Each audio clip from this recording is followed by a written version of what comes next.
Profesor Edi yang dulu sempat memvonis Jessica dan hari ini tersandung KPK, katanya netizen kata karma dari kemarin. Gimana nih Pak? Waduh, Halo semuanya, selamat jumpa kembali.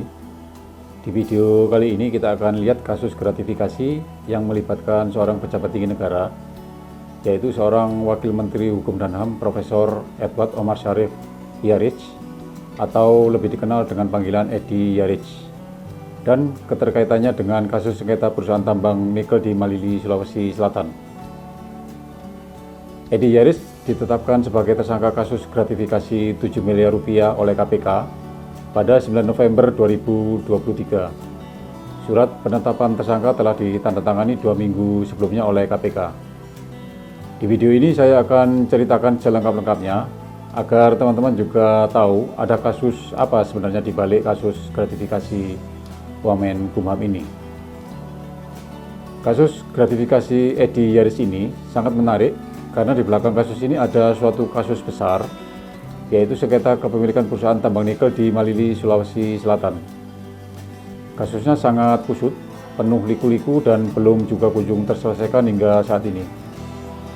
Kasus tersebut diawali dari suatu transaksi jual beli kepemilikan perusahaan tambang nikel di tahun 2008 yang tampaknya awalnya normal-normal saja, tetapi kemudian dalam perjalanan waktunya berubah menjadi suatu kasus sengketa kepemilikan atau saling rebut atas perusahaan tambang nikel, yaitu PT CLM, yang sangat kusut hingga menyeret Edi Yarich ke kasus gratifikasi. Di video yang akan datang, saya akan ceritakan bagaimana sampai terjadi kasus sengketa kepemilikan perusahaan tambang nikel tersebut lebih detail. Teman-teman nanti bisa ikuti pada video tersebut dan akan melihat bagaimana blundernya kasus tersebut.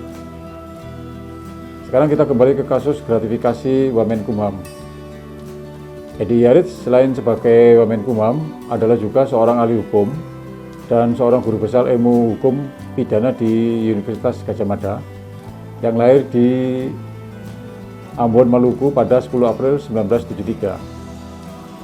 Edi Yarich berhasil memperoleh gelar Master Hukum di tahun 2004 dan gelar Doktor di tahun 2009. Kedua gelar tersebut didapatkan dari Universitas Gadjah Mada, Yogyakarta.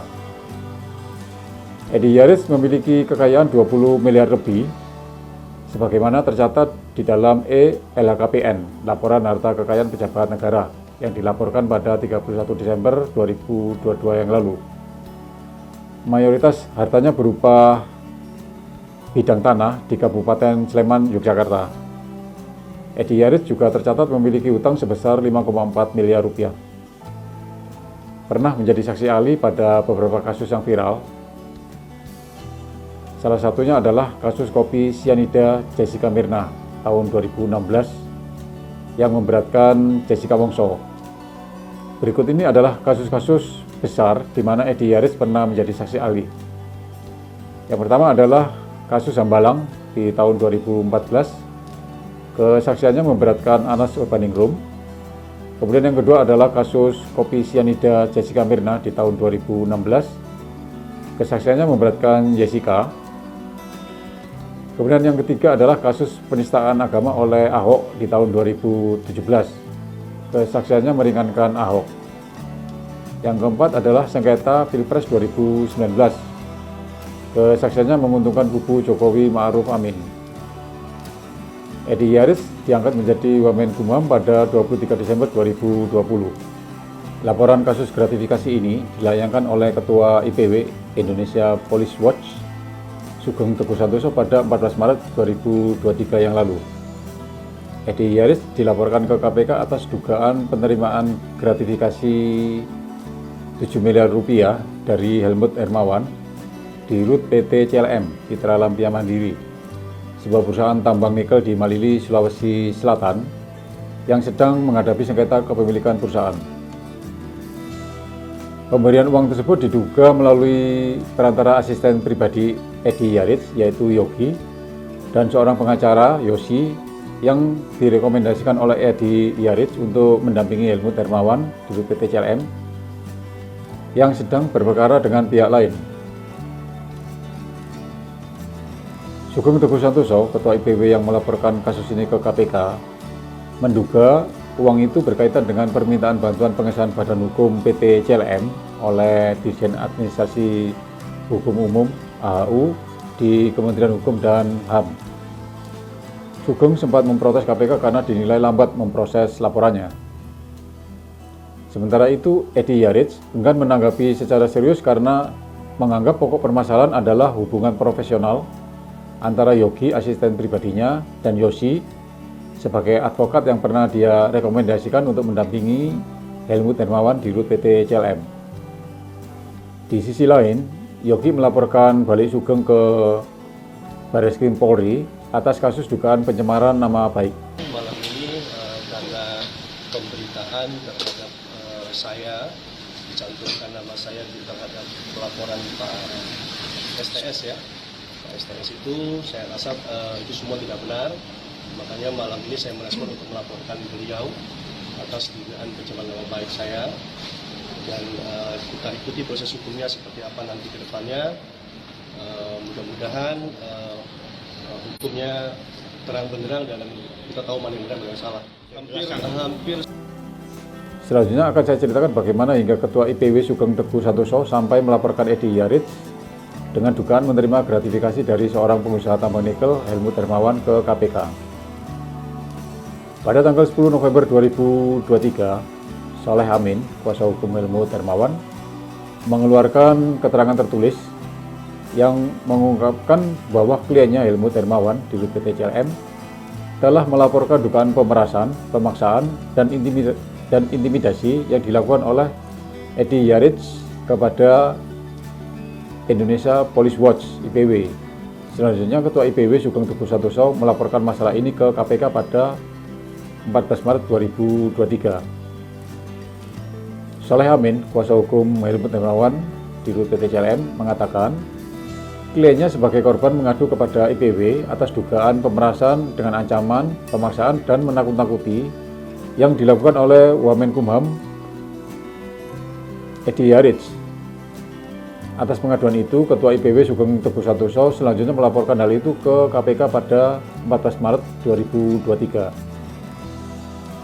Perkenalan antara Helmut Hermawan dan Edi Yaritz dimulai melalui Anita Z, seorang pengacara yang juga teman sekampung Edi. Perkenalan ini awalnya bertujuan untuk berkonsultasi mengenai perkara pidana yang melibatkan Helmut Hermawan dan kawan-kawannya. Thomas Azali, pemilik PT APMR, yaitu holding company yang menguasai 85% saham PT CLM, Emmanuel Valentinus Domen di Rut PT APMR, dalam konflik melawan Zainal Abidin Shah Siregar dari pihak PT Asera Capital. Setelah berkonsultasi dengan Edi Yaritz, ditemukan bahwa perkara tersebut sebenarnya bukan tindak pidana, melainkan kasus perdata. Edi Yaritz lalu menunjuk asistennya Yogi sebagai penghubung untuk berkomunikasi dengan pihak terkait dalam menangani masalah ini. Selain itu, Edi juga merekomendasikan seorang pengacara bernama Yosi kepada Helmut Hermawan untuk menangani perkara tersebut. Yosi, pengacara yang direkomendasikan oleh Edi, menginformasikan bahwa jasa hukumnya tidak gratis dan menetapkan biaya sebesar 4 miliar rupiah. Karena nominal jasa hukum yang ditawarkan cukup besar, maka Helmut Hermawan yang saat itu sebagai dirut PT CLM harus meminta persetujuan dari Thomas Azali selaku pemilik perusahaan dan merangkap direktur keuangan, dan juga meminta persetujuan kepada Emmanuel Valentinus Domen selaku dirut dari PT APMR, holding company yang memiliki 85% saham PT CLM. Akhirnya PT CLM mengirimkan biaya jasa hukum sebesar 4 miliar rupiah dengan 2 kali pengiriman, yakni pada 27 April 2022 dan 17 Mei 2022. Menurut Saleh Amin, Edi Yaritz juga meminta secara proaktif uang sebesar 3 miliar rupiah dalam bentuk dolar Singapura dengan ancaman bahwa jika uang tersebut tidak diberikan maka status tahanan dalam penangguhan mereka akan dibatalkan dan mereka dapat ditahan kembali. Ancaman ini didukung oleh Yogi dan Yosi yang menyebutkan bahwa Edi Yaritz memiliki hubungan dengan petinggi di Barreskrim Mabes Polri. Pada tanggal 18 Oktober 2022, permintaan uang kembali muncul. Edi Yaris melalui Yogi meminta sejumlah uang untuk kepentingan promosi dan acara pemilihan dirinya sebagai Ketua Pengurus Pusat Persatuan Tenis Seluruh Indonesia (PPPLT). Awalnya PT CLM menolak, namun dengan ancaman bahwa SP3 yang dijanjikan tidak akan diterbitkan, akhirnya mereka setuju untuk memberikan uang sejumlah 1 miliar rupiah. Jadi total uang yang diminta Edi Yaris melalui perantara stafnya mencapai 8 miliar rupiah. Selain itu, Edi juga pernah memaksa untuk mendapatkan saham PT CLM dengan ancaman bila tidak diberikan, maka Thomas Azali dan Emmanuel Valentinus Domen akan diselesaikan, dipidanakan, ditahan, serta diambil perusahaannya. Namun Helmut Hermawan dan kawan-kawan menolak permintaan tersebut. Akhirnya pada 9 November tahun 2023, Wamenkumham Edward Omar Sharif Yares atau Edi Yaris beserta Yogi dan Yosi ditetapkan sebagai tersangka penerima gratifikasi 7 miliar rupiah dan kasusnya telah dinaikkan menjadi penyidikan. Dan bahkan Helmut Hermawan pun sebagai dirut PT CLM juga ditetapkan sebagai tersangka pemberi gratifikasi. Edi Yaris sempat pernah membantah menerima uang seperti yang dituduhkan kepala IPW dan menyerahkan klarifikasi masalah ini kepada 2 orang asistennya, yaitu Yogi dan Yosi.